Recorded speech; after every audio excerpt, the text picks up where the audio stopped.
بسم اللہ الرحمن الرحیم۔ السلام علیکم۔ کیپٹل ٹاک میں خوش آمدید۔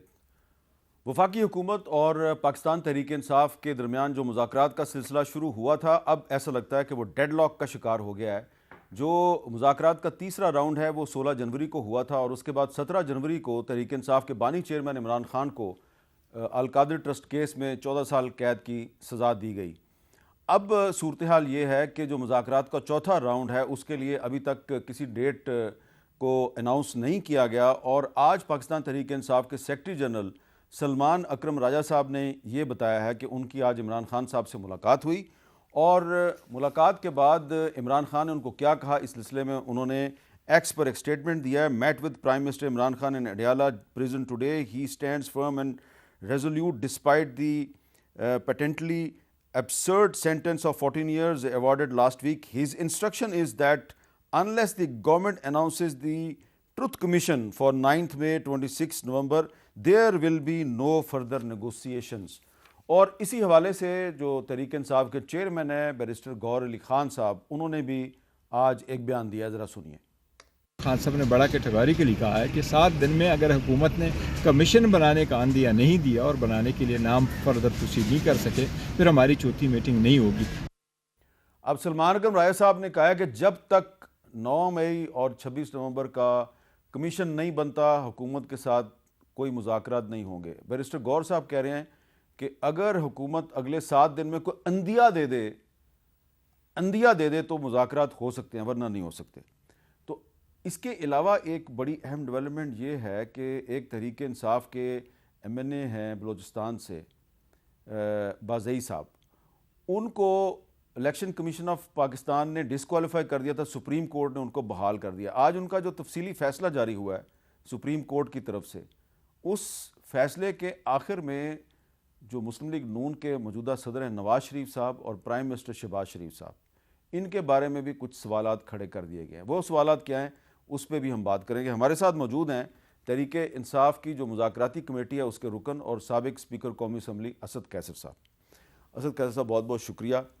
کیا یہ تاثر درست ہے کہ آپ کے اور حکومت کے درمیان جو مذاکرات کا سلسلہ شروع ہوا وہ مذاکرات اب ڈیڈ لاک کا شکار ہو گئے؟ لگتا تو ایسا ہے، کیونکہ جو آج کچھ خبریں مل رہی ہے، ابھی تو کنفرم نہیں کہہ سکتے اس کو کہ مطلب آپ کی ٹی وی کے ذریعے کوئی خبر چلی ہے، اور ہم نے اس کے ساتھ بالکل وضاحت کے ساتھ بات کی تھی، اگر 7 دن کے اندر آپ جو ہے نا انٹیمیٹ نہیں کریں گے یا ہمیں آفیشلی بتائیں گے نہیں، تو پھر ہم جو ہے نا کوئی نیکسٹ میٹنگ نہیں کریں گے، پھر ہم سمجھیں گے کہ آپ مذاکرات نہیں چاہتے۔ ہم نے، آپ کو پتہ ہے عابد میر صاحب کہ ہمیشہ حکومت ہی اس معاملے میں لیڈ لیتی ہے، اور یہ پہلی حکومت ہے کہ وہ اس میں کوئی سنجیدگی نہیں دکھاتی۔ ہم نے اپنی طرف سے، یعنی ہمارے مینڈیٹ چوری کیا گیا، ہم نے اس پہ بات نہیں کی، اس لیے کہ پاکستان کی خاطر کہ وہاں آگے بڑھے، کیونکہ جو صورتحال ہے، معاشی طور پر ملک کے حالات ہے یا لا اینڈ آرڈر کی سچویشن ہے، اور ہم چاہتے ہیں کہ اس کے لیے ایک اسپیس دے، ایک وے آؤٹ دے کہ راستہ خود نکلا ہے اور ہم پولیٹیکل اسٹیبلٹی آ جائے۔ لیکن آپ دیکھ لیں کہ اس کے باوجود ہمارے 2 شرائط ہیں، یعنی 2 پوائنٹ ہیں۔ اگر یہ ہم کہتے ہیں کہ آپ کمیشن بناؤ، تو کمیشن تو ہم یہ نہیں کہتے کہ آپ ہمارے ہی کہنے کے اوپر کسی جج یا کسی کو بناؤ، میچول کنسنسس کے ساتھ ہو، یعنی ہم دونوں فریق اس پہ متفق ہو اور وہ نیوٹرل ہو تاکہ انصاف ہو سکے۔ اور دوسرا ہم نے کیا کہہ رہے ہیں کہ ہمارے جو آپ نے لوگوں کو جیل میں ڈالا ہے، جتنے پرچے ہوئے ہیں سارے بوگس پرچے ہیں، پولیٹیکل موٹیویشن ہے، انتقام کی بنیاد پہ ہے، اپنے مخالفین کو جو ہے نا زہر کرنے کے لیے ہے، تو یہ کلچر رہے گا تو یہ تو ڈیموکریسی نہیں ہے۔ تو ہم کہتے ہیں کہ ہم تمام سیاسی قیدیوں کو رہا کریں، یعنی بہت سمپل باتیں ہیں، ملک کے خاطر ہم آگے بڑھنا چاہتے ہیں۔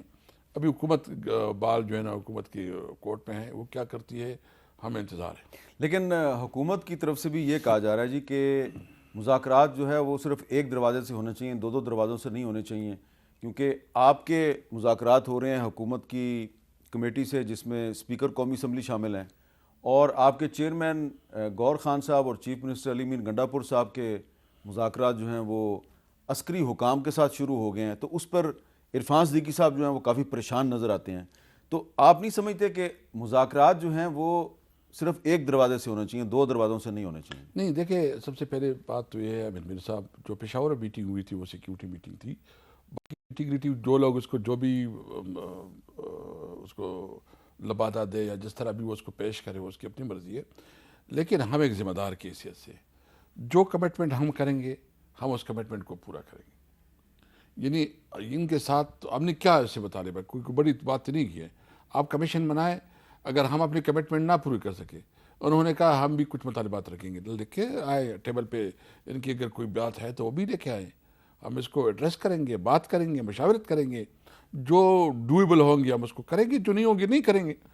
یعنی ہم آگے بڑھنا سنجیدگی کے ساتھ ہم کرنا چاہتے ہیں. اور یہ جو مذاکرات کی بات ہے، یہ ہمارے چیئرمین نے خود، عمران خان نے خود ہمیں انسٹرکشن دیے، ان کی مشاورت سے یا ان کی ڈائریکشن سے یہ کمیٹی بنی ہے، اور اس میں جو بھی ہوگا یہ کمیٹی اپنی کمٹمنٹ کے لیے ذمہ دار ہوگی. مذاکرات کے راستے میں آپ کے خیال میں سب سے بڑی رکاوٹ کیا ہے؟ دیکھیں، حکومت کا ویل، حکومت کو پتہ ہے، یعنی اب کس کو پتہ نہیں ہے کہ وہ منتخب نمائندے ہے ہی نہیں، لوگوں نے کسی اور نہیں، کو. آپ ان کے ساتھ مذاکرات کر رہے ہیں اور آپ کہہ رہے ہیں وہ منتخب نمائندے نہیں ہیں. بالکل بالکل، ہم نے اس کو کہا اسی دن، پہلے دن کہا کہ ہم جو اپنے موقف سے پیچھے نہیں ہٹے ہیں.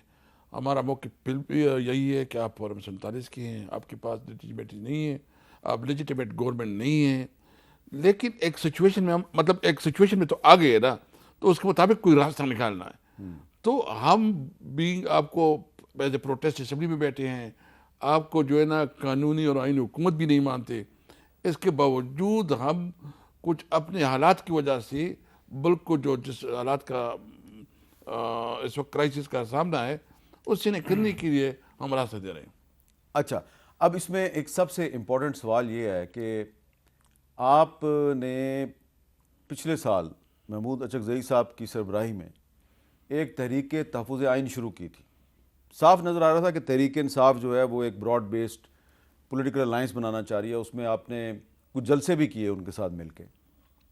اب جب آپ کے حکومت کے ساتھ مذاکرات شروع ہوئے ہیں تو اس میں صرف 2 مطالبات ہیں، اس میں آئین کا تو ذکر ہی نہیں ہے. تو ایک تاثر یہ ہے کہ تحریک انصاف جو ہے وہ کبھی محمود اچکزئی صاحب کو اپنے قریب لاتی ہے، کبھی مولانا فضل الرحمان کے قریب جاتی ہے، اور اصل مقصد تحریک تحفظ آئین کی بحالی نہیں ہے. اصل مقصد یہ ہے کہ اسٹیبلشمنٹ کے ساتھ نیگوسیشنز کے لیے بارگیننگ پوزیشن بنائی جائے. نہیں، دیکھیں، اس لیے آپ کی بات میں یوں کہوں گا کہ اچکزئی صاحب کے ساتھ ہماری بہت کلوزلی رابطہ ہے. انہوں نے ہمیں کہا کہ میں اس حکومت کے ساتھ بیٹھنا نہیں چاہتا، اور میں بالکل سمجھتا ہوں کہ یہ ناجائز حکومت ہے اور اس کے ساتھ بیٹھنا بھی ناجائز ہے. اب ہم چونکہ کور کمیٹی نے بھی ایک ڈیسیجن کی، اور پھر جو ہمارا لیڈر عمران خان نے بھی کہا کہ اس وقت ہمیں ایک صوبی نے ہمیں ایک مینڈیٹ دیا ہے، وہاں بہت سیریس چیلنجز ہیں، اور آپ کو پتہ ہے کہ وفاق کے بعد یا اداروں کے بغیر اس کے آگے جو معاملات ہیں وہ نہیں ہو سکتے. اس کے لیے ہمیں ضروری ہے کہ کوئی نہ کوئی اسپیس پیدا کرے. یا جو نا ہمارے ساتھ جو ظلم ہوا 26 کو، ہمارے جو ہے نا ہزاروں ورکر اس وقت جیلوں میں ہیں، ہزاروں ورکر جیلوں میں ہیں، اور اس وقت صرف اٹک جیل میں 1200 سے زیادہ ہمارے ورکر ہیں. یہاں جیل میں، مطلب اڈیالہ میں، مختلف جگہوں پہ انہوں لوگوں کو رکھا ہوا ہے. تو ہم چاہتے ہیں کہ یہ پولیٹیکل پارٹی جب اپنے ملک کے عوام کے لیے سوچتی ہے تو پھر سچویشن کے مطابق ڈیسیجن بھی کرتی ہے. تو ہم نے ایک اسپیس دے دیا. آپ کی بات ٹھیک ہے کہ ہم اس کو جائز، جو اچکزئی صاحب کا موقع پہ بالکل ٹھیک ہے کہ ناجائز حکومت ہے، لیکن پھر بھی ہم نے اس کے ساتھ بات کی، ہم نے اس کو اعتماد میں لیا ہے. اور ابھی جو بات ہے، مجھے لگ نہیں رہا کہ یہ مذاکرات کے لیے جو سنجیدگی نہیں دکھا رہے ہیں. ہمیں الٹیمیٹلی عوام کے پاس جانا ہوگا، اور اس دفعہ ہمارا ارادہ ہے کہ ہم اس ایک براڈ بیس الائنس بنانا چاہتے ہیں، اور وہ صرف 1 پوائنٹ ایجنڈا ہوگا، سپریمیسی آف کنسٹیٹیوشن، آئین کی بالادستی. 1 پوائنٹ ایجنڈا، وہ کوئی الیکٹورل الائنس نہیں ہوگا، وہ کوئی بس صرف 1 پوائنٹ. اس میں اس دن جو ہماری شاہد خاقان بھائی صاحب سے بات ہوئی، انہوں نے ایگری کر دیا باقاعدہ، وہ بھی انشاءاللہ ہم اس کو شامل کریں گے. باقی جو ہے نا، کل بھی ہمارے جو مطلب نوٹیبل ہے، جو اچھی وائسز ہے، جیسے مصطفیٰ کوکر صاحب ہے، کل ان کے پاس ہم جا رہے ہیں، اس کے ساتھ لنچ بھی کر رہے ہیں، اور اس کو بھی ہم دعوت دیں گے. ہم جوڈیشری کے جو سینئر ججز جو ریٹائر ہیں، ایون ریٹائر ججز، ریٹائر سینئر صحافی، آپ لوگ، ہم سب کے سارے پاکستانی ہیں، اور بڑے مطلب جو انٹیلیجنشیا ہے اس کو بھی ساتھ ملائیں گے، اور ساتھ ساتھ تمام اپوزیشن کے پارٹیوں کو ہم ملائیں گے، تاکہ 1 پوائنٹ ایجنڈا کے یہ ملک جو ہے نا آئین کے مطابق چلا جائے۔ آپ نے کہا کہ حکومت سب سے بڑی رکاوٹ ہے مذاکرات کے راستے میں، لیکن جو عمران خان صاحب کی ایک ٹویٹ آئی ہے 17 جنوری کے عدالتی فیصلے کے بعد، اس میں وہ حمود الرحمان کمیشن کا ذکر کر رہے ہیں، یحییٰ خان کا ذکر کر رہے ہیں، کافی کچھ ذکر کر رہے ہیں، تو حکومت کے وزراء کہتے ہیں جی کہ اس وقت مذاکرات کے راستے کی سب سے بڑی رکاوٹ تحریک انصاف کا جو سوشل میڈیا پہ ایکٹیو ایک سائبر بریگیڈ ہے وہ ہے سب سے بڑی رکاوٹ۔ دیکھیے جی، آپ ہمیں مارے، آپ ہمیں ہمارے خلاف تمام انتقامی کارروائی، آپ ہمیں کہے کہ آپ نے آواز بھی نہیں کرنی، آپ نے رونا نہیں ہے، ہم ماریں گے ٹھیک لیکن آپ نے دیکھو آپ نے رونا نہیں ہے، مطلب یہ تو ظلم ہے نا۔ آپ ہمارے خلاف ناجائز فیصلے کریں، بوگس کیس بنائیں، بوگس فیصلے کرے، اور وہ فیصلے بھی میرٹ کے اوپر نہ ہو، وہ فیصلہ جو نا ان ڈیمانڈ ہو، ایگزیکٹو کی خواہشات کے مطابق فیصلے ہوں، تو اور پھر آپ کہے کہ آپ نے اس کو کوئی وہ رسپانڈ بھی نہیں کرنا، اس طرح نہیں ہو سکتا۔ ظلم بھی کرو اور پھر کہو کہ چپ بھی رہو، یہ نہیں ہو سکتا۔ ہم جو بات کر رہے ہیں اس ظلم کے خلاف تو ہم آواز اٹھائیں گے، ہمیشہ اٹھائیں گے، لیکن پھر بھی ہم نے اپنے ساتھ جو بھی ظلم ہوا اس کے باوجود بھی ہم نے بہت چیزوں کو چھوڑا اور آگے بڑھنے کے لیے۔ تو یہ جو بات ہے کہ آپ کیوں روئے ہو، تو آپ نے تھپڑ اتنی زور سے ماری ہے پھر کہتے کیوں روئے ہو، تو یہ اس طرح نہیں ہو سکتا۔ ہم اس پاکستان کی شہری ہیں، آئین ہمیں حق دیتا ہے، ہم بات کریں گے، جہاں ظلم ہوگا وہاں ہم بات کریں گے۔ 8 فروری کو آپ یوم سیاہ منا رہے ہیں اور وزیر اطلاعات عطا تارڑ صاحب کہتے ہیں کہ وہ اس دن یوم تعمیر پاکستان، تعمیر وطن منائیں گے، تو جو آپ یوم سیاہ منا رہے ہیں اس کا کیا مقصد ہے؟ دیکھیں، یوم سیاہ تو ہم اس لیے منا رہے ہیں کہ پاکستان میں جو روایت انہوں نے ڈالی ہے کہ 45 میں فارم 45 نے ایک آدمی کو مینڈیٹ دیا اور انہوں نے 47 کو دوسرا آدمی بٹا دیا، انہوں نے عوام کی مینڈیٹ کی توہین کی ہے، اور یہ عوام کی توہین ہے، تو اس کا مطلب کیا ہے؟ پھر تو کوئی جو ہے نا کیوں ضرورت ہے پولیٹیکل پارٹیز کی؟ پھر تو آ جائیں گے کوئی لوگ، آپ مختلف لوگوں کے ساتھ تعلق رکھیں گے یا پیسہ دیں گے تو وہ اسمبلی میں پہنچیں گے۔ یہ تو ہم نے ہمیشہ کے لیے یہ جو ریگنگ ہے، یہ جو الیکشن میں اتنی بڑی دھاندلی ہے، اس کو روکنے کے لیے fair and free transparent election کے لیے راہ ہموار کرنی ہے، اور ہم نے اس دن پورا دنیا مانتا ہے کہ ایک جعلی الیکشن ہوا ہے، اور اس میں تو ہم صرف بھی تحریک انصاف نہیں کرے گی، یہ الائنس ہم اپنے الائنس کے ذریعے بھی اس کو کریں گے۔ اب ہماری میٹنگ ہے بدھ کو، شاید ہماری میٹنگ طے ہو جائے، جو ہمارا مین مرکزی میٹنگ ہے اچیزی صاحب کی، اس میں ہوگا، باقی پولیٹیکل پارٹیز اس میں ہوں گی، اور ہم آپ لوگوں کو بھی ریکویسٹ باقی پولیٹیکل پارٹیز کا کیا مطلب ہے؟ مطلب جو اپوزیشن میں مختلف پولیٹیکل پارٹیز ہیں، ہم سب کو ریکویسٹ کریں گے، ہم انٹیلیجنسیا کو ریکویسٹ کریں گے، ہم مزدوروں اور کسانوں کو ریکویسٹ کریں گے، ہم اسٹوڈنٹ کو ریکویسٹ کریں گے، سب کو ریکویسٹ کریں گے کہ اپنے حق کے لیے، پاکستان کے لیے اور اپنے بہتر مستقبل کے لیے آپ نے نکلنا ہے۔ اگر آپ آواز نہیں اٹھائیں گے تو پھر تو ہر ایک آپ اچھا، آپ چاہتے ہیں کہ آپ کے لیے آواز اٹھائی جائے، لیکن باقی بھی لوگ ہیں پاکستان میں، وہ بھی جدوجہد کر رہے ہیں، مزاحمت کر رہے ہیں، جیسا کہ بلوچ یکجہتی کمیٹی ہے، وہ 25 جنوری کو ایک اجتماع کر رہے ہیں دال بندین میں، وہ کراچی میں لیاری میں وہ جلوس نکالتے ہیں تو ان پہ کریک ڈاؤن ہو جاتا ہے، ان کے لیے تو آپ آواز نہیں اٹھاتے، لیکن آپ چاہتے ہیں کہ آپ کے لیے دوسرے آواز اٹھائیں۔ نہیں، بالکل ہم اس کے ساتھ ہیں۔ دیکھو، مارنگ بلوچ جو کہ ایک ایجوکیٹڈ لڑکی ہے، وہ جس حالات کا انہوں نے سامنا کیا اور جس بہادری سے اس نے بلوچستان میں تحریک اٹھائی ہے، ہم بالکل اس کی جائز مطالبات اور جو اس کی قانونی اور آئینی مطالبات ہیں ہم اس کے ساتھ ہیں، مسنگ پرسن کے ہم اس کے ساتھ ہیں، اس کے مطالبے کی حمایت کرتے ہیں، اور ہمارا ارادہ بھی ہے کہ ہم ان کو بھی انگیج کریں گے۔ دیکھو، ان لوگوں کو یہ منظور پشتین ہو گیا، یہ آپ لوگوں کو دشمن نہ بناؤ، دوست بناؤ۔ پاکستان جو ہے نا ویسے بھی بہت بڑے چیلنجز، آپ ہر ایک کو غدار ڈکلیئر کرتے ہیں اور پھر کہتے ہیں کہ جی نہیں، غدار کوئی نہیں، سب پاکستانی ہیں، جس کے ساتھ ظلم ہوا ہے، جس سے آپ نے حق چینا ہے، آپ اس کو اپنا حق دے۔ اور ہم اس لیے کہتے ہیں جب تک آئین پہ عمل نہیں ہوگا، جب تک آزاد عدلیہ نہیں ہوگا، تب تک یہ ملک آگے نہیں بڑھے گا۔ آزاد عدلیہ کیسے ہوگا؟ آج تو جو سپریم کورٹ میں جو صورتحال بنی ہے تو ایسا لگ رہا ہے کہ 26ویں آئینی ترمیم کے باوجود ججز جو ہیں ابھی تک تقسیم ہے، اور فیصلے جو ہیں وہ پھر بھی ویسے ہی آ رہے ہیں جیسے پہلے آتے تھے۔ بہت افسوس ہے جی۔ دیکھیں، یہ مطلب یہ دنیا کدھر سے کدھر چلی گئی، اور اس وقت ہمارے عدلیہ کا کیا حال ہے، اور عدلیہ کے اوپر جو ہے نا دباؤ سے، اور مطلب میں کہتا ہوں کہ عدالتوں کی جو ہے نا بہت کمپرومائز کر دیا گیا. دیکھو ہم عدالتوں کا احترام کرتے ہیں، ہم سمجھتے ہیں کہ جب تک یعنی ملک آگے نہیں بڑھے گا جب تک عدالتیں جو ہے نا وہ با اختیار نہیں ہوں گی، وہ اپنے فیصلے میں مختار نہیں ہوں گی، جب اس کے پاس اتھارٹی نہیں ہوگی. یعنی عدالتوں کے اندر کسی کو اختیار نہیں ہے کہ وہ انٹرفیئرنس کرے، تو تب ہی آگے بڑھے گا. ہم عدالت کی اس نظام پہ ہمیں شدید تشویش بھی ہے، پریشانی بھی ہے، اور انشاءاللہ اللہ نے ہمیں موقع دیا تو ہم اپنی قوم سے وعدہ کرتے ہیں کہ ہم جو یہ 26ویں آئینی ترمیم ہے اس کو بھی ختم کریں گے، اور ساتھ ساتھ ایسا نظام لائیں گے کہ کسی کو یہ مجاز اتھارٹی نہیں ہوگی کہ وہ عدلیہ کے اندر جو ہے کوئی وہ کرے، اچھا اسد قیصر صاحب، ایک سوال ہے، عمل داخل کرے. سوری، ایک سوال ہے آپ سے کہ آپ کے اپنے صوبے کے حالات ایسے ہیں کہ لوگ سوال کرتے ہیں کہ تحریک انصاف جو ہے، جس کو بار بار خیبر پختونخوا کے عوام مینڈیٹ دیتے ہیں، وہ اپنا صوبہ تو سنبھال نہیں سکتی، تو وہ پاکستان کو کیسے سنبھالے گی؟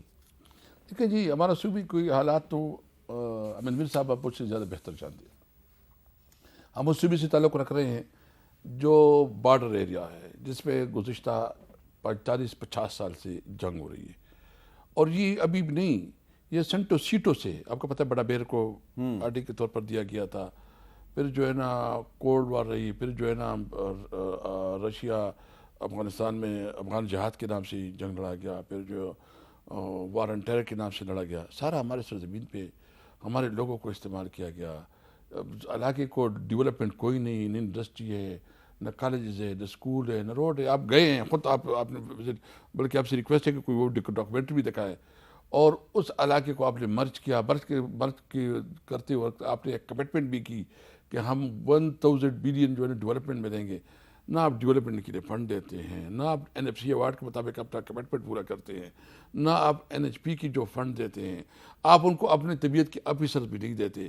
آپ نے جو ہے نا پورا اس کو فائنینشلی جو ہے نا ایک قسم کے اسکریچ کر رہے ہیں، اور پھر جو پاٹا کا برڈن تھا وہ بھی صوبے پہ ڈال دیا.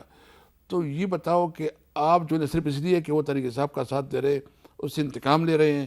بھائی جان، اگر اب خیبر پختونخوا میں یہ خدا نخواستہ یہ سچویشن خراب ہو گئی تو یہ نہیں ہے کہ یہ پشاور میں خراب ہوگی، اسلام آباد میں بھی کوئی زندگی گزار نہیں سکے گا. لیکن ایک سوال ہے آپ سے کہ آپ عمران خان کی رہائی کے لیے آپ اور علی مین گنڈا پور یہاں اسلام آباد آتے ہیں اور ڈی چوک کے سامنے آپ مظاہرہ کرتے ہیں، لیکن شمالی وزیرستان کی تحصیل میر علی کے لوگ جو ہیں وہ اگر اپنے علاقے میں یہ جو ٹارگٹ کلنگ ہے اور جو وہاں پہ دہشت گردی ہو رہی ہے اس پر احتجاج کے لیے وہ پشاور پریس کلب کے سامنے اگر مظاہرہ کرنا چاہتے ہیں تو آپ ان کو اجازت نہیں دیتے، اور پشاور پولیس کہتی ہے بھاگ جاؤ یہاں سے. یہ بہت بڑی کنٹراڈکشن ہے. یہ بالکل ناجائز ہے، اس کا ہم پوچھیں گے کہ کس نے اس کو جو ہے نا روکا ہے. کل روکا ہے، میر علی کے لوگ لڑکے گئے وہاں پہ، ان کو نہیں مظاہرہ کرنے دیا. میں پوچھوں گا، میں IGP سے بھی بات کروں گا، میں چیف منسٹر سے بھی بات کروں گا. IGP آپ کی بات سنے گا؟ ضرور سنے گا، کیوں نہیں سنے گا جی. نہیں سنے گا تو پھر اب اس کے خلاف بات کریں گے، پبلکلی ہم بات کریں گے. میں اس کو پوچھنا چاہتا ہوں کہ یہ سب کا حق ہے کہ وہ اپنا احتجاج ریکارڈ کرو. یہ کیسے ہو سکتا ہے کہ پشاور پولیس جو ہے وہ چیف منسٹر کی مرضی کے بغیر میر علی کے لوگوں کو کہے کہ بھئی تم یہاں باہر مظاہرہ نہیں کر سکتے، چلے جاؤ یہاں سے؟ مجھے اس میرے علم میں نہیں ہے، اور اگر ایسی کوئی بات ہے تو میں چیف منسٹر صاحب سے یہاں سے نکل کے میں بات کروں گا. میر علی کی عوام کا یہ حق ہے، وہ جہاں مظاہرہ کرنا چاہے، جہاں احتجاج کرنا چاہے، اس کا حق ہے. میں خود اس کے ساتھ کھڑا ہوں گا اور اس کے ساتھ احتجاج میں شامل ہوں گا. تو آپ یہ نہیں سمجھتے کہ جو خیبر پختونخوا کی جو اس وقت صورتحال ہے اور جو بلوچستان کی بھی صورتحال ہے، اور آپ کہہ رہے ہیں کہ معاملات جو ہیں وہ خراب ہو رہے ہیں اور آپ پورے پاکستان میں ایک آئین پر عملداری کے لیے ایک تحریک چلانا چاہتے ہیں، تو اس کے لیے ضروری نہیں ہے کہ پہلے آپ اپنے صوبے سے ابتدا کریں؟ فضل الرحمان صاحب کا تعلق آپ کے صوبے سے ہے، منظور پشتین کا تعلق آپ کے صوبے سے ہے، تو پہلے تو یہ مفاہمت جو ہے، سیاسی مفاہمت، یہ KPK میں نظر آنی چاہیے نا، پھر یہ پاکستان میں ٹرانسلیٹ ہوگی. آپ مولانا صاحب سے پوچھ سکتے ہیں. میں نے مولانا صاحب سے بات کی ہے، میں نے کہا میں آپ کے ساتھ جو میرا آنا جانا ہے، آپ سب سے بڑی پولیٹیکل پارٹی ہے، مذہبی پارٹی ہے، اس میں بنیادی مقصد یہ ہے کہ اس وقت جو ہمارے پشتون جو ہے یہ انتہائی مطلب ایک بہت بڑے چیلنج سے گزر رہے ہیں، اور اس وقت اگر آپ اور ہم مشترکہ طور پر اس پہ ہم اکٹھا نہ ہو سکے تو یہ ہم اپنے لوگوں کے ساتھ زیادتی کریں گے. میں تمام صوبے کی تمام سیاسی پارٹیوں سے کہتا ہوں کہ سیاست اپنی جگہ ہوگی. یہ ہمارا صوبہ ہے, یہ ہم ایک لوگ ہیں. ہمیں اپنے ملک کے لیے اور اپنی صوبے کے عوام کے لیے جب بھی اس قسم کی بات ہو سیاست سے بالاتر ہو کے کرنا چاہیے. اور میں جو بات کرتا ہوں میں یہ سمجھتا ہوں کہ اس وقت اس معاملے میں انشاءاللہ کوشش کر رہا ہوں کہ تمام پولیٹیکل پارٹیز کو, میں نے تو بلکہ اسمبلی میں بھی تقریر کی, میں نے اس میں یہ مطالبہ کیا تھا کہ اگر آپ افغانستان کی حوالے سے کوئی پالیسی بنانا چاہے تو ہماری صوبے کی جو لیڈرشپ ہے مختلف پارٹیوں کی, ان سب کو آپ ساتھ لے کے بٹھائیں, ان سے مشاورت کریں اور ان کی مشاورت سے جو ہے نا آپ افغانستان پالیسی بنائیں. ہو سکتا ہے ہمارے لوگ یعنی ہم خیبر پختونخوا کے جو ہمارے مختلف لیڈرز ہیں مختلف پارٹیوں کی, ان کے اندر کیپیسٹی ہے کہ وہ ان کے ساتھ جو نا آپ کے ڈپلومیٹک چینل بہتر طریقے سے حل کر سکیں. بہت بہت شکریہ. اسد قیصر صاحب ہمارے سے بات کر رہے تھے اور انہوں نے اب تحریک انصاف جو ہے وہ کوشش کرے گی کہ پاکستان میں سپرمیسی آف دی کانسٹیٹیوشن یعنی کہ آئین کی بالادستی کے لیے ایک وسیع البنیاد قومی سیاسی اتحاد بنایا جائے اور اسی کے پلیٹ فارم سے تحریک بھی چلائی جائے. ایک وقفہ لیتے ہیں اور وقفے کے بعد ہم آپ کو بتائیں گے کہ حکومت ان معاملات پہ کیا سوچ رہی ہے.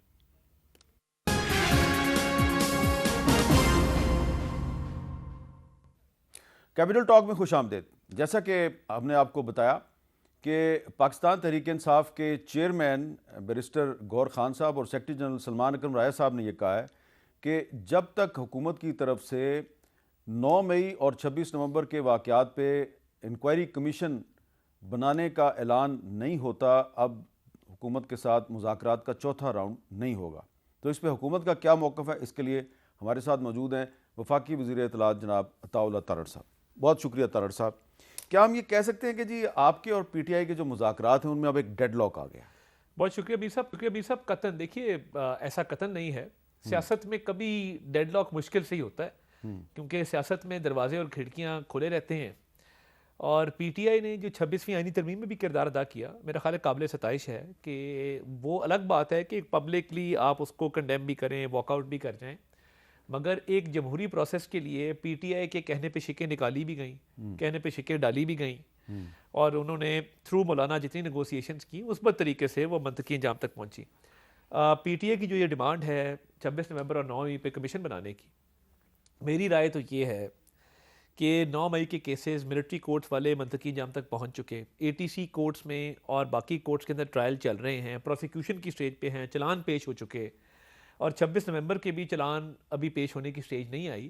ابھی تو وہ انیشل جو ہے وہ انویسٹیگیشن ہو رہی ہے. مگر جب کرمنل کیس چل رہا ہو تو اس پہ انکوائری کمیشن تو اس چیز پہ بنایا جاتا ہے جس میں ابہام ہو, مگر پھر بھی جو انہوں نے اپنے ڈیمانڈ رکھے ہیں تحریری طور پہ حکومت کے سامنے, اس پہ غور جاری ہے اور مذاکراتی کمیٹی بڑی سنجیدگی سے اس پہ غور کر رہی ہے. کوشش یہ کی جائے گی کہ کوئی ایسا رستہ نکلے جس سے پی ٹی آئی کے کنسرنز کو بھی ایڈریس کرے. دیکھیں یہ پاکستان ہے, اس میں تمام پولیٹیکل پارٹیز کو اپنا اپنا کردار ادا کرنا ہے. کل وہ اقتدار میں تھے, ہم اپوزیشن میں تھے, آج ہم اقتدار میں ہیں, وہ اپوزیشن میں. تو میں سمجھتا ہوں کہ اس کے اندر جو چیزیں قابل قبول ہوں, جس پہ وے فارورڈ نکل سکے, وہ مذاکراتی کمیٹی نکالے گی. ڈیڈ لاک نہیں ہے اور ہماری طرف سے نیک نیتی سے یہ کوشش ہے کہ ڈیڈ لاک نہ ہو اس ایشو کے. چلیں, یہ تو آپ ایک بڑی امید افزا بات کریں, لیکن اب پوچھنا آپ سے یہ ہے کہ کچھ عرصہ پہلے تک آپ کیا کہہ رہے تھے, ذرا وہ بھی آپ کو سنا دیتے ہیں.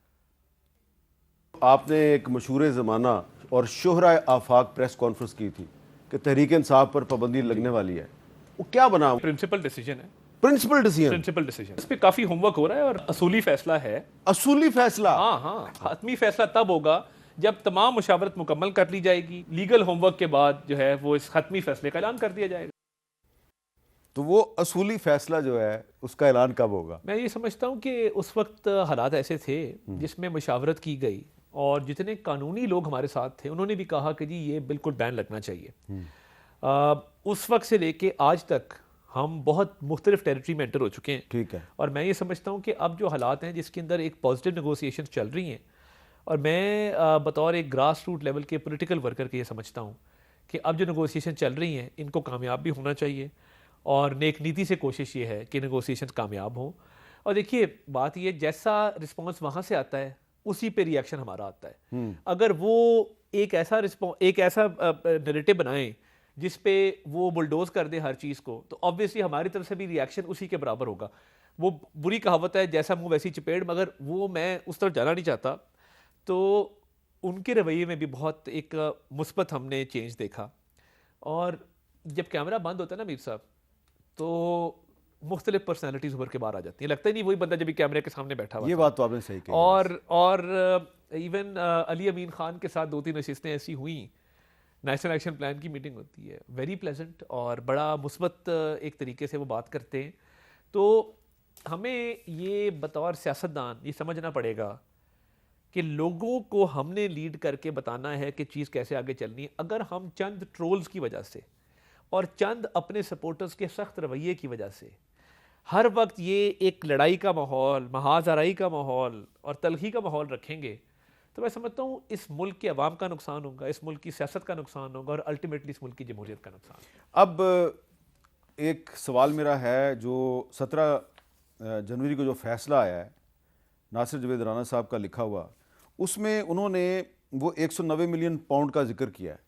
مجھے بہت سے لوگوں نے پوچھا ہے, میں نے کہا میں آپ سے پوچھ کے بتاؤں گا. وہ بھی یہ کہہ رہے ہیں ججمنٹ کے مطابق کہ یہ جو 190 ملین پاؤنڈ تھے, اس میں سے 171.159 ملین پاؤنڈ جو ہیں وہ تھے جی جو meant for the state of Pakistan into an account designated for the payment of price of land by the Bahria Town Karachi in the name of the Registrar Supreme Court of Pakistan ultimately benefiting the accused. جی اب لوگ یہ پوچھ رہے ہیں کہ وہ registrar supreme court کے نام پہ جو ان کے بینک اکاؤنٹ میں پیسے آئے تھے وہ اب کدھر ہیں؟ پہلی بات تو یہ ہے کہ ایک ڈاکیومنٹ ہم نے ریکور کیا پرائم منسٹر آفس سے, ایک ایسٹ ریکوری یونٹ ہوا کرتا تھا, شہزاد اکبر صاحب اس کو ہیڈ کرتے تھے اور اس میں ایک بیرسٹر نسیم ضیاء صاحب ہوتے تھے. اس ڈاکیومنٹ میں شہزاد اکبر کلیم کر رہا ہے فخر سے کہ میں نے یہ 190 ملین پاؤنڈ کرپشن کی اماؤنٹ ریکور کی ہے اور ریکور کر کے حکومت پاکستان کو لا کے دی ہے, repatriated to the government of Pakistan. وہ میں ڈاکیومنٹ آپ سے شیئر بھی کر لیتا ہوں, اور انہوں نے پوری فہرست لگائی ہے کہ یہ 6 اماؤنٹس ریکور کی, کچھ اور بھی کرپشن کے کیسز ہیں. اچھا, پہلی بات. دوسری بات یہ کہ اس کے اندر جو ضبط کی گئی تھی این سی اے کی طرف سے اماؤنٹ, وہ آنی تھی اسٹیٹ آف پاکستان, پاکستان کی عوام کو. حکومت پاکستان نے بتانا تھا کس اکاؤنٹ میں جائے. اب حکومت پاکستان کو تو یہ چاہیے تھا نا کہ جس طرح قاضی فائزہ کی سپریم کورٹ کے آرڈر نے کہا رابنگ پیٹر پیئنگ پال, یعنی آپ نے جس سے ریکور کیا ہے آپ نے دوسرے ہاتھ سے اسی کے کسی آگے بندے کو وہ پیسے ٹرانسفر کر دیے. یہ اماؤنٹ اس پہ لیگل بحث ہو رہی ہے کہ اس پہ کیا فیصلہ کیا جائے, یہ کن کاموں کے لیکن جو ایک تارڑ صاحب جو ایک انگلینڈ کی ایک کورٹ ہے, ٹھیک ہے جی, اس کورٹ کا یہ 2 نومبر 2021 کا فیصلہ ہے. فیصلہ جو ہے یہ کسی اور کیس کے حوالے سے ہے کہ وہ جو ایک جو ایکیوزڈ ہیں ان کا پاسپورٹ کینسل ہو گیا. ہاں جی بالکل, یہ پرانی والی سٹوری کی آپ بات کر رہے ہیں.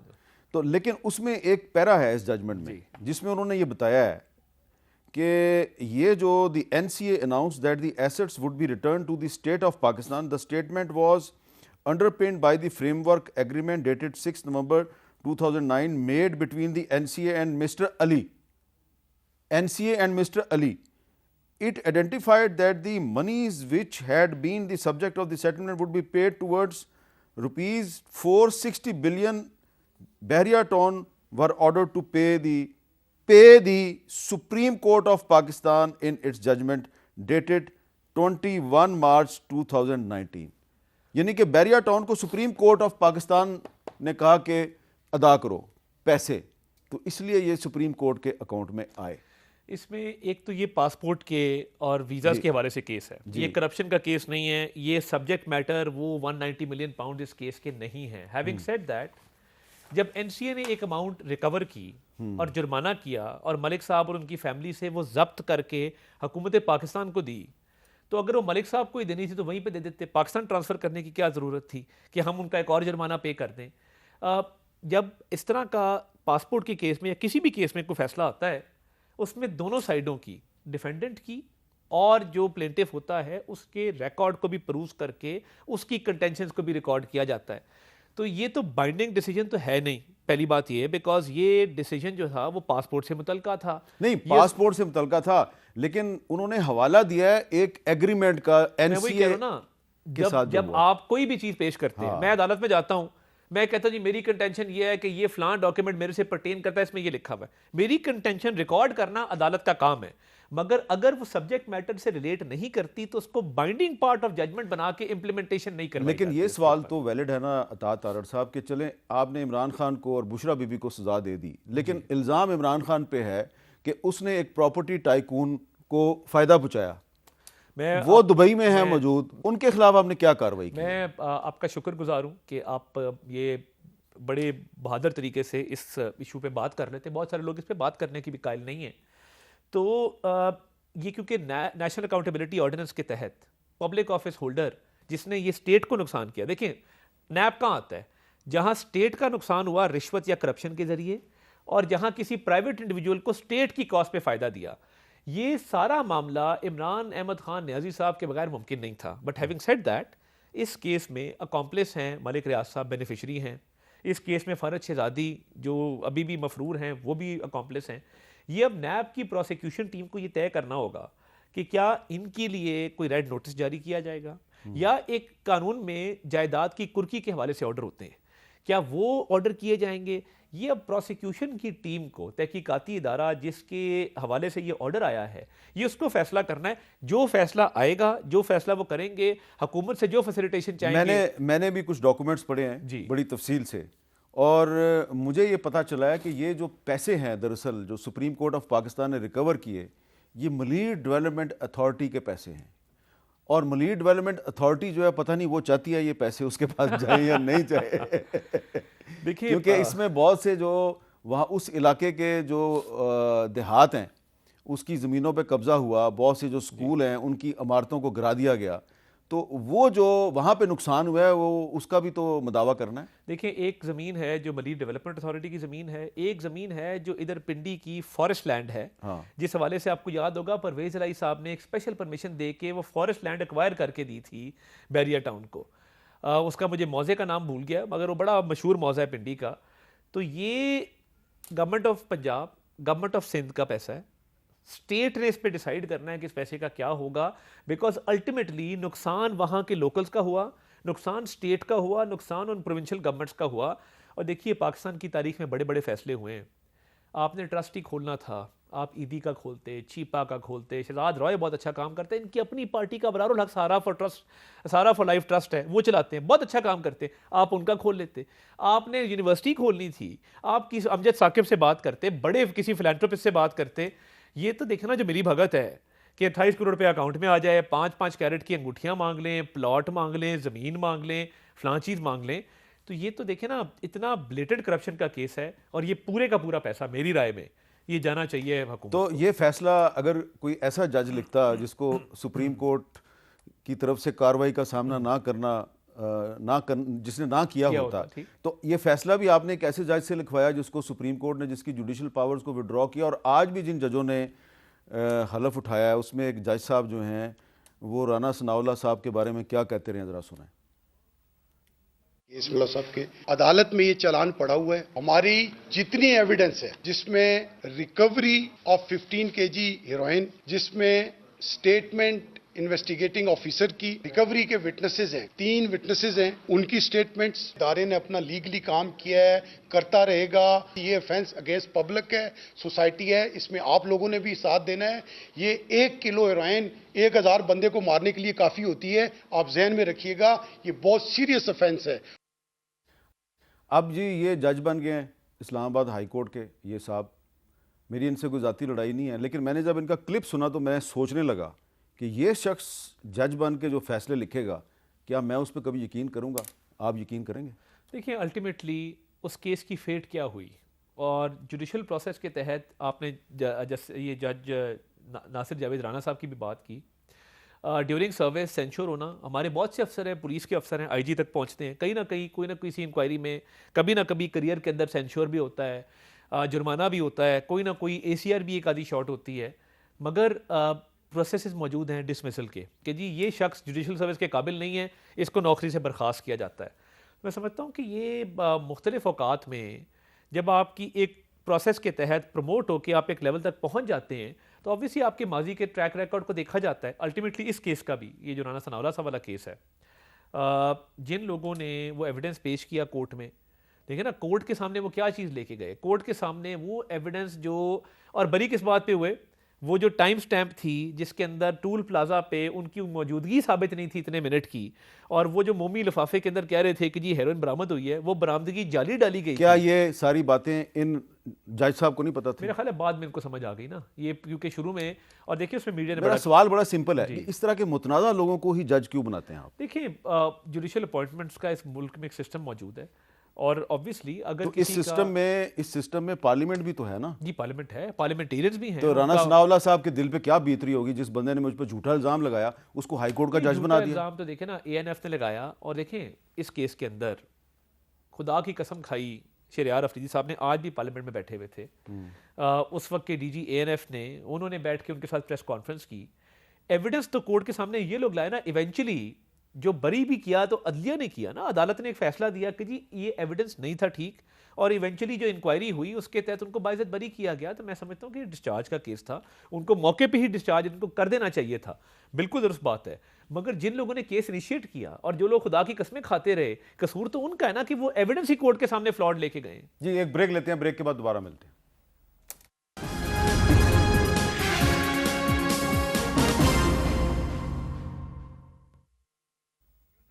کیپٹل ٹاک میں دوبارہ خوش آمدید. اچھا عطا تارڑ صاحب, آج سپریم کورٹ نے ایک تفصیلی فیصلہ جاری کیا جو ایک پی ٹی آئی کے ایم این اے تھے عادل بازئی صاحب, آپ کا خیال تھا کہ جی وہ نون لیگ کے ایم این اے ہیں اور آپ نے ان کے خلاف ریفرنس فائل کیا, الیکشن کمیشن نے ان کو ڈسکوالیفائی کر دیا, سپریم کورٹ نے ان کو بحال کر دیا.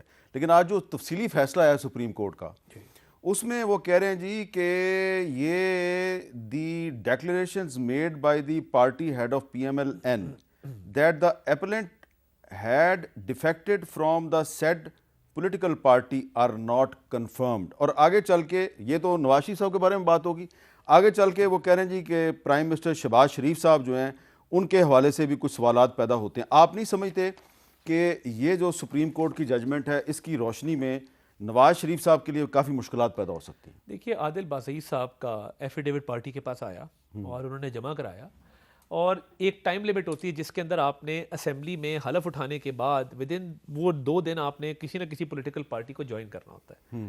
عادل بازئی صاحب اسمبلی کی ویب سائٹ پہ اسمبلی کے نمبرز کے اندر ہماری طرف شو ہوتے رہے, اور کیونکہ ان کا ایک ایفیڈیوٹ موجود تھا اور وہ ایفیڈیوٹ پارٹی کو جمع کرا کے گئے تھے. اسپیکر صاحب نے پارٹی کے ریفرنس کے اوپر یہ بہتر سمجھا کہ ایک ریفرنس موو کیا جائے. مجھے یہ بازئی صاحب کا ایک آفٹر تھاٹ لگتا ہے, ان کی چوائس ہے, وہ اگر نہیں رہنا چاہتے مسلم لیگ نون میں ان کی مرضی ہے, ایک آفٹر تھاٹ لگتا ہے. اور آفٹر تھاٹ کے ساتھ ساتھ میں یہ سمجھتا ہوں کہ انہوں نے اس وقت جو ایفیڈیوٹ جمع کرایا تھا اس میں لیگل ریکوائرمنٹ شاید انہوں نے پوری نہیں کی, جس کی وجہ سے انہوں نے ایک روم رکھا ابہام کا کہ جی میں اگر واپس سوئچ کرنا چاہوں اور میں کسی اور پارٹی میں بیٹھنا چاہوں تو میں بیٹھ سکوں. تو میرا خیال ہے ہم جب جوائننگز ہو رہی تھی شروع میں, اور ہمارے پاس ادریس صاحب آئے کوہستان کے علاقے سے کے پی کے سے, ہمارے پاس رضا حیات حراج صاحب آئے, اور بڑے لوگ آئے جو ہماری پارٹی ٹکٹ پہ نہیں لڑے تھے, آزاد لڑے تھے, اور انہوں نے ایفیڈیوٹ جمع کرا کے پارٹی جوائن کی اور پارٹی کے ساتھ کھڑے رہے. اسپیکر قومی اسمبلی نے جب یہ کیس موو کیا تو میں اس میٹنگ میں موجود تھا جس میں انہوں نے یہ ریفرنس موو کرنے کا ڈیسائیڈ کیا اور ہماری ہی درخواست پہ کیا. تو عادل بازئی صاحب کی چوائس ہے, اب وہ چلے گئے پی ٹی آئی میں, 100 بسم اللہ ضرور بیٹھیں, مگر ان کو یہ ابہام پیدا نہیں کرنا چاہیے تھا. وہ کیوں ایفیڈیوٹ ہمیں انہوں نے جمع نہیں, لیکن وہ تو according to the detailed court judgment وہ تو شہباز شریف صاحب پہ الزام لگا رہے ہیں کہ انہوں نے غلط بیانی کی ہے. میرے نہیں, میں یہ کہہ رہا ہوں کہ عادل بازئی صاحب نے اس وقت جو ایفیڈیوٹ جمع کرایا انہوں نے جان کی ایک سکم چھوڑا کہ میں کل کو سوئچ کرنا چاہوں تو میں کر سکوں. شہباز شریف صاحب نے اتنے لیگل کیسز بھگتے ہیں, اور لیگلی ان سے میٹیکولس زیادہ سیاستدان میں نے کم دیکھا ہے, بیکاز میں ان کے لیگل کیسز کو بھی ڈیل کرتا رہا ہوں, ان کو ریپرزینٹ بھی کرتا رہا ہوں. وہ کبھی بھی ڈاکیومنٹیشن کے حوالے سے, ایون اٹیسٹیشن کے حوالے سے, ان کے حلقے کے کاغذ, اکثر سیاستدان کیا کرتے ہیں, حلقے میں آپ نے پولنگ ایجنٹ کھڑے کرنے ہوتے ہیں 300-400 لوگ, اپنے سگنیچرز کی سٹیمپ لگوا کے بناتے ہیں کہ یار میرا سٹاف میری سٹیمپ لگا دے گا, ایک ایک پولنگ ایجنٹ کے پیپر کو خود سائن کرتے, اتنے میٹیکولس ہیں. تو یہ جس نے ایفیڈیوٹ جمع کرایا اس نے کوئی نہ کوئی سکم, کوئی نہ کوئی گنجائش رکھی کہ کل کو میں مکر سکوں. اچھا, اب آخر میں مجھے یہ بتا دیں کہ آج چیئرمین سینٹ یوسف رضا گیلانی صاحب نے پی ٹی آئی کے سینیٹر اعجاز چودھری صاحب کا پروڈکشن آرڈر دوبارہ جاری کر دیا, ان کو پروڈیوس کیا جائے گا سینٹ میں؟ دیکھیے, اگر تو چیئرمین سینٹ جن کا یہ استحقاق ہے اور جن کی یہ اختیار ہے کہ وہ ان کو پیش کریں, تو پیش ہونا چاہیے. ہم خود جب اور میں دیکھیے اس پہ ریکارڈ سیدھا رہنا چاہیے. جب پنجاب کے اندر پروڈکشن آرڈر کی رول نہیں تھا, سعد رفیق صاحب ایم پی اے تھے, حمزہ شہباز ایم پی اے تھے, خواجہ سلمان رفیق ایم پی اے تھے. سعد رفیق صاحب بعد میں ایم این اے بنے, عمران خان کی چھوڑی ہوئی سیٹ پہ وہ الیکٹ ہوئے. تو پرویز الہی صاحب نے تب پروڈکشن آرڈر کا رول انٹروڈیوس کروایا پنجاب اسمبلی میں بھی, اور ہماری بھی بطور اپوزیشن یہ توقع ہوتی تھی کہ اسپیکر جو آرڈر جاری کرے, کئی دفعہ ہوتا تھا اس پہ عمل درآمد نہیں ہوتا تھا, مگر آئیڈیلی اسپیکر کا, چیئرمین سینٹ کا, کسی بھی ہاؤس کے سربراہ کا جو کسٹوڈین ہے, اس کے جاری کیے ہوئے پروڈکشن آرڈر کے اوپر اول تو وہ جاری نہ کرے تو اور بات ہے, جاری کر دیا ہے پھر اس پہ عمل درآمد جو ہے وہ یقینی ہونا چاہیے اور اس پہ کوئی ابہام نہیں ہونا چاہیے. بہت بہت شکریہ. طاولہ تارڑ صاحب ہمارے ساتھ بات کریں. اجازت, اللہ حافظ.